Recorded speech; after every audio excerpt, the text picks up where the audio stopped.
Welcome to It Starts With You, where we cut through the noise and get real about the behaviours that shape our lives, both personally and professionally.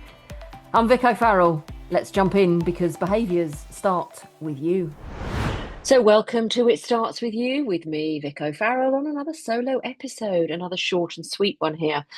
And I want to talk about trust. Now, trust is one of those things that people say, oh, you have to earn my trust. Or no, I trust you, but the minute that you show me that I can't, then I cut and I can't trust you ever.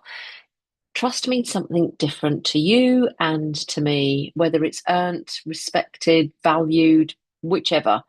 But I think at some point in our life, we all have a thing about trust.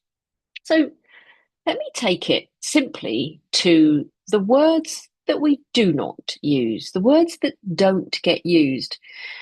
When I'm running a presentation skills program, I talk about TLAs. Yes, and you're going, TLAs? Three-letter acronyms. Every organization I have ever worked for has always had three-letter acronyms. For example, I worked for the serviced office organisation Regis. I believe they're called IWG now. Don't even know what that stands for. International Workplace Group or something like that. But when I joined them, I thought to myself, wow, how many TLAs can one organisation have?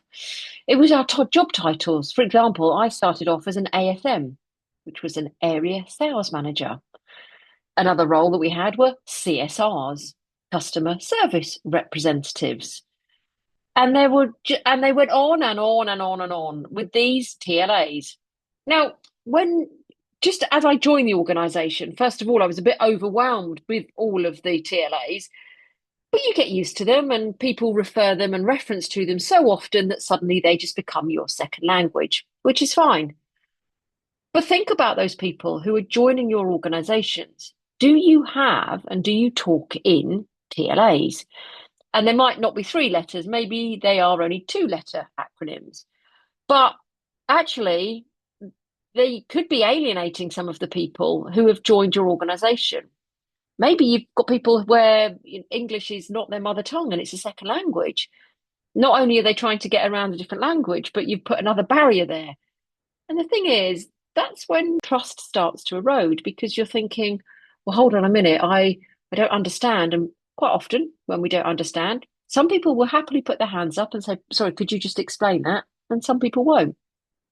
So if you're going to start using TLAs, the first thing you need to do is to explain their full term.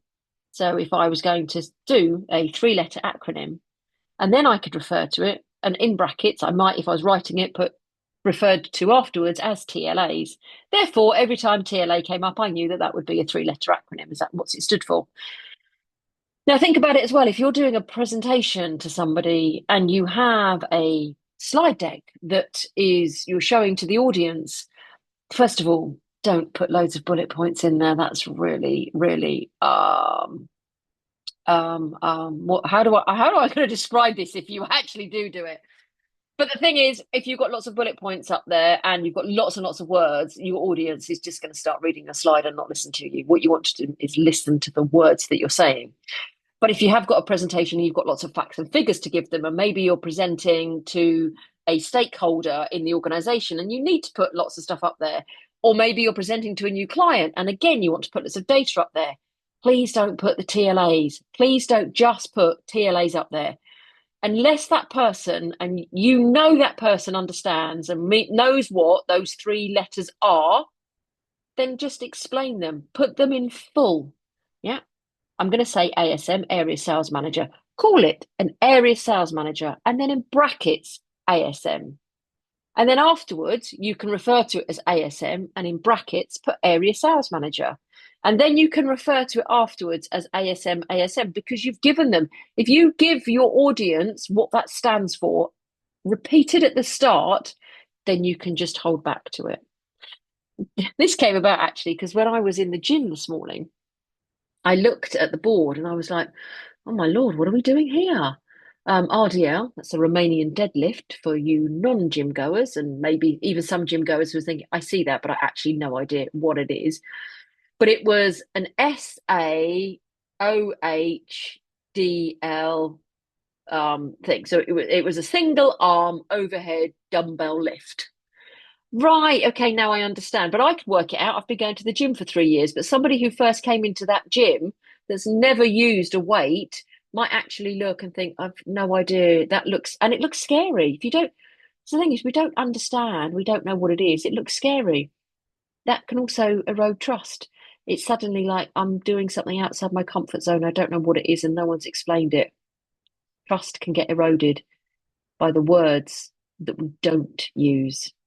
So when you need to explain something to somebody, even if you're thinking they might already know it, just give them a TLA. Do you understand? So I'm just going to talk about the ASMs, area sales managers, for those who have forgotten what those letters stand for, or I'm just going to talk about ASMs. For those of you new to the organization, that's an area sales manager. Just actually say, let's just talk about area sales managers. And we quite often just refer to them here as ASMs. But I'm going to use area sales managers so that everyone knows the page that we're on. Trust gets eroded with the words that we don't use. Use them in full. Short and sweet. That's all from me. Thank you for listening.